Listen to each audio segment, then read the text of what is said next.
신학이란 무엇인가? 신학, 시알러 지은 문자 그대로 신에 관한 학문으로 신에 대한 설명과 신과 인간과의 관계를 해명하는 학문으로 정의할 수 있다.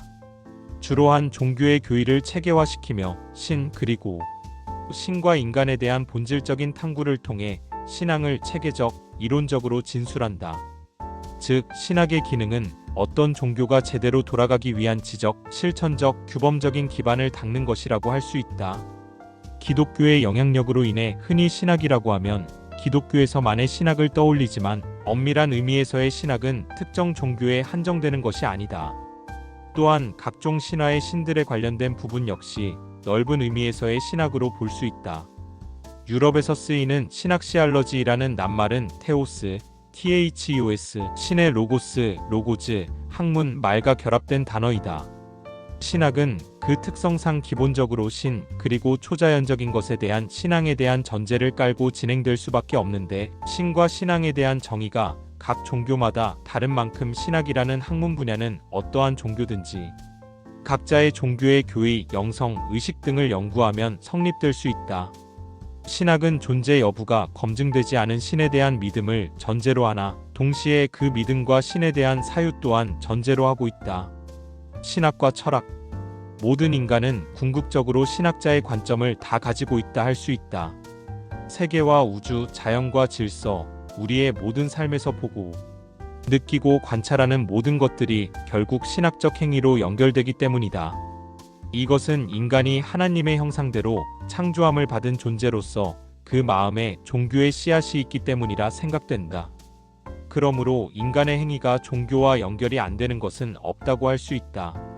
생각하는 학문이라는 점에서 신학은 철학과 동떨어져 생각할 수 없고, 실제로 신학의 가장 큰 분야인 기독교 신학의 상당 부분은 고대 철학의 사조를 이어받거나 철학에서 사용하는 각종 개념 및 용어를 차용해가며 체계화되었다.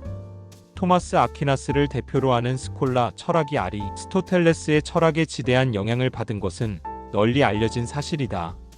때문에 철학 없는 신학은 생각할 수 없으며, 이에 관련된 유명한 말이 바로 철학은 신학의 시녀이다라는 말이다. 그렇지만 우리가 말하는 신학은 하나님의 계시에서 출발한 하나님에 대한 학문이다. 그러므로 통상 신학이라는 낱말을 쓸 때는 일반적으로 기독교 신학을 가리키는 경우가 많다.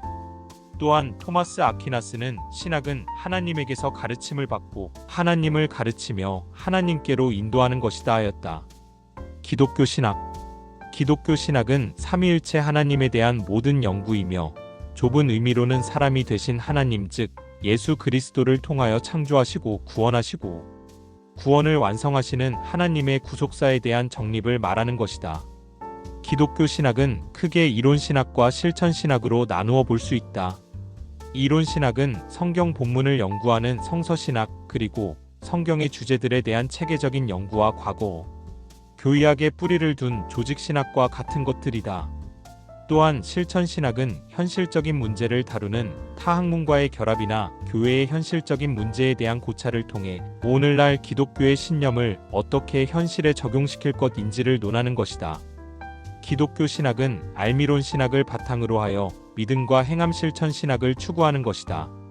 그런 면에서 우리가 연구해야 할 기독교 신학은 진실로 학문의 가치에 있어서 어떤 학문보다도 더 소중하고 우리 인간의 참된 소망의 학문이라 할 수 있다.